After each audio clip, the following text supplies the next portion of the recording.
이번 시간에는 라이트에 관련해서 공부해 보도록 하겠습니다.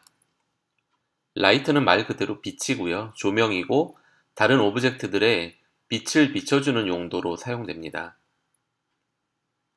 우리가 앞에서 배웠던 카메라와 마찬가지로 3D 레이어에만 적용되는 기능이 되겠습니다. 일단 컴프를 생성해 주고요. 라이트 레이어를 생성하는 방법은 앞에서 했던 것과 마찬가지로 여기에 라이트를 선택을 하셔도 되고 타임라인에서 라이트를 선택을 하셔도 되고 단축키는 Ctrl Alt Shift L입니다.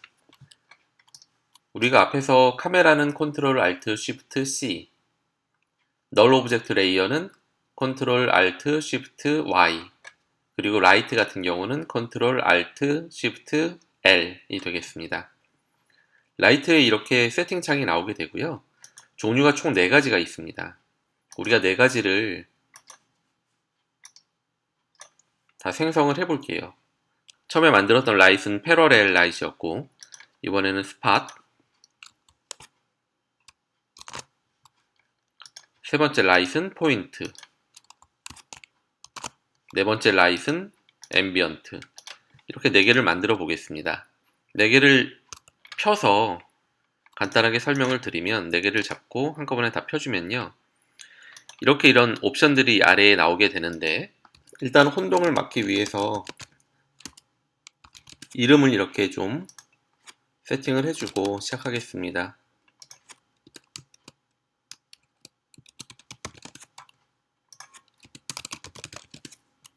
이렇게 되고요. 지금 4가지 종류의 라이트 중에 여기를 다 펴보면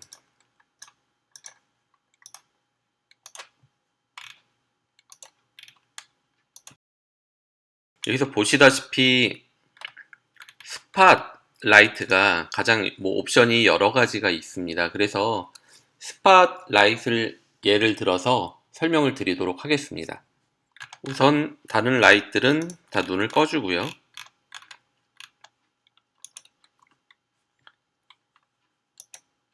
일단은 원뷰로 가서 우리가 빨간색의 솔리드 레이어를 하나 만들어주고 제일 하단으로 내려줬습니다. 텍스트 레이어를 하나 생성을 해주겠습니다. 글씨가 너무 크니까 이 정도로 바꿔보고요. 온라인에서 가운데로 정렬 시켰습니다.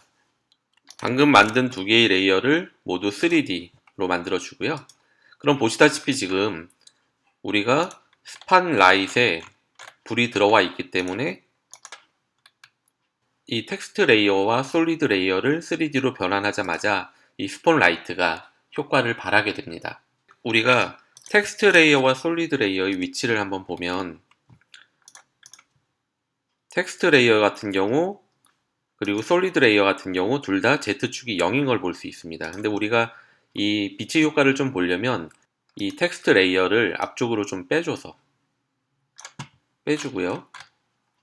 우리가 스팟라이트도 포지션을 더 뒤로 좀 빼주도록 하겠습니다. 네. 이렇게 하는 이유는 이 텍스트 레이어의 그림자까지 그 효과를 좀 보려고 하는 거거든요. 우리가 투뷰로 보게 되면 커스텀 뷰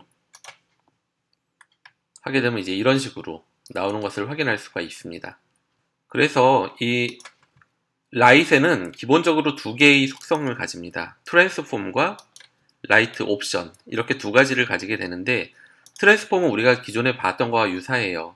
그래서 회전, 위치, 그리고 포인트 오브 인터레스트가 있고 라이트 옵션 같은 경우에는 굉장히 다양한 옵션들이 있는데 이 라이트 옵션들은 이 레이어 자체를 더블 클릭하면 나오는 이 라이트 세팅 창 여기에 있는 것들이 그대로 다 이 라이트 옵션 아래에 있습니다.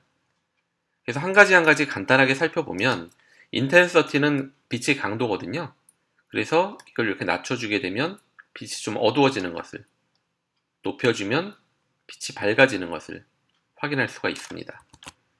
그리고 컬러는 기본적으로는 우리가 흰색으로 빛을 쏘게 됩니다. 왜냐하면 흰색이 아닌 다른 색상의 빛을 쏘게 되면 오브젝트의 고유의 색깔이 변질이 되겠죠.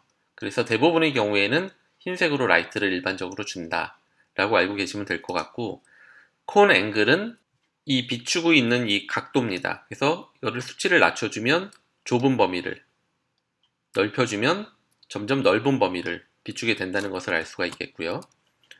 콘 페더는 이 경계를 부드럽게 하는 그 기능이 되겠고, 콘 앵글을 조금 좁힌 상태에서, 지금은 이렇게 앵글이 콘 페더가 50%로 잡혀 있어서 살짝 희미한데, 만약 페더를 아예 없애게 되면 이렇게 정원 비슷한 그런 형태로 나오게 되고, 페더를 크게 하면 이런 식으로 페더 값이 커지는 겁니다.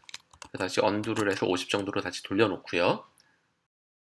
그리고 그 아래쪽에 보면 캐스트 섀도우즈라는 게 있고 온으로 되어 있습니다. 캐스트 섀도우즈란 그림자를 비추겠다 라는 거거든요. 즉, 이 빛이 영향을 받는 오브젝트들의 그림자를 뒤쪽에 비추게 하겠다 라는 건데, 지금 그림자가 비춥니까? 뒤쪽에 그림자가 안 비치고 있거든요. 그것은 왜 그럴까요? 반드시 기억하셔야 될 내용은, 그림자는 빛에서도 설정을 해줘야 되지만 그 영향을 받는 오브젝트에 가서도 설정을 해주셔야 됩니다.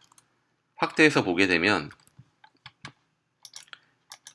라이트에는 Material Option이라는 설정이 있는데, 여기에 캐스트 섀도우를 오프를 온으로 해줘야 됩니다. 다시 돌아가서 보게 되면 이쪽을 보세요. 캐스트 섀도우를 온으로 하는 순간 이렇게 뒤쪽에 그림자가 생기게 됩니다. 그래서 이 그림자의 값은 여기에서 섀도우 다크니스, 다시 라이트의 설정이거든요. 라이트 설정에서 다크니스를 줄여주게 되면 이렇게 자연스러운 모양의 그림자가 생성되는 것을 볼 수가 있고, 섀도우 디퓨전을 설정을 하게 되면 더 뿌옇게, 값을 높일수록 더 뿌옇게 설정을 해줄 수가 있는 것입니다. 네, 지금까지 라이트의 옵션들을 알아봤고, 이번에는 오브젝트들의 빛 관련된 옵션을 확인해 보겠습니다. 지금 우리가 이 라이트라는 텍스트 레이어를 잡았고요. 아래에 보시면 머티리얼 옵션들이 있습니다. 방금 설명드렸던 대로 캐스트 섀도우는 빛에서도 설정을 하고 오브젝트에서도 반드시 온으로 설정을 해줘야만 이렇게 보인다는 것이고, 옵션이 세 가지가 있어요. 그래서 온을 하게 되면 그림자를 비춰주겠다. only를 하게 되면 내 속성은 안 보이고 그림자만 비추겠다. 오프를 하게 되면 내 속성만 보여주고 그림자는 안 보여주겠다 라는 것이 되겠고, 일단 on으로 해놓고요. 라이트 트랜스미션은 빛이 투과되는 정도입니다. 즉, 이 오브젝트에 빛이 올 때 빛을 지금은 0%를 투과시키겠다. 그러니까 이 영역, 내 라이트라고 써있는 이 영역에 빛이 투과 정도거든요. 그래서 이걸 확실히 보기 위해서는 이 솔리드 레이어를 커맨드 시프트 Y를 눌러서 흰색으로 잠시 변경을 해주고요. 그리고 이 텍스트 레이어의 라이트 트랜스미션을 100%로 올려보겠습니다.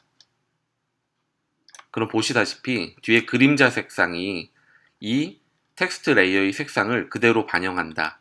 그림자의 경우에 섀도우 다크니스를 올려주면 100%로 해주게 되면 이 색상과 거의 동일한 색상이 나타나는 것을 볼 수가 있습니다. 다시 언두를 해주고요. 다시 텍스트 에리어의 옵션을 보게 되면 Accept Shadows, Accept Light라는 게 있는데, 이것은 여기 솔리드 레이어가 설명드리는 게 더 좋을 것 같아요. 솔리드 레이어도 마찬가지로 빛을 받고 있는 하나의 오브젝트이기 때문에 머티리얼 옵션이라는 걸 가지고요. 이 아래 보시면 마찬가지로 Accept Shadow와 Accept Light이 있습니다.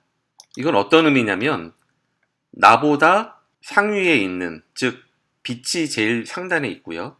중간에 텍스트 레이어가 있고 제일 하단에 솔리드 레이어가 있는데, 이 솔리드 레이어의 입장에서 위쪽에서 비추는 어떤 오브젝트들의 그림자가 나에게 나오게 할 것이냐 아니게 할 것이냐 입니다. 그래서 오프로 하게 되면 그림자가 없어졌죠. 솔리드 레이어에 비치던 그림자가 없어졌고, 온으로 하게 되면 이렇게 그림자를 비춰주게 되고, only로 하게 되면 그림자만 나오고 이 솔리드 레이어 자체의 속성은 보이지 않게 되는 그런 특징을 가지고 있습니다. 다시 on으로 돌려놓고요. accept light도 이제 유사하게 이 솔리드 레이어가 빛의 영향을 받을 것이냐 아닐 것이냐 입니다. 그러니까 이 accept shadow와 accept light는 이 솔리드 레이어 자체에 영향을 주는 속성이라고 볼 수 있고, accept light을 만약에 오프를 하게 되면 빛을 안 받겠다. 그렇죠. 원래의 색상대로 나타나고 빛의 영향을 안 받게 됩니다. 이런 속성들입니다.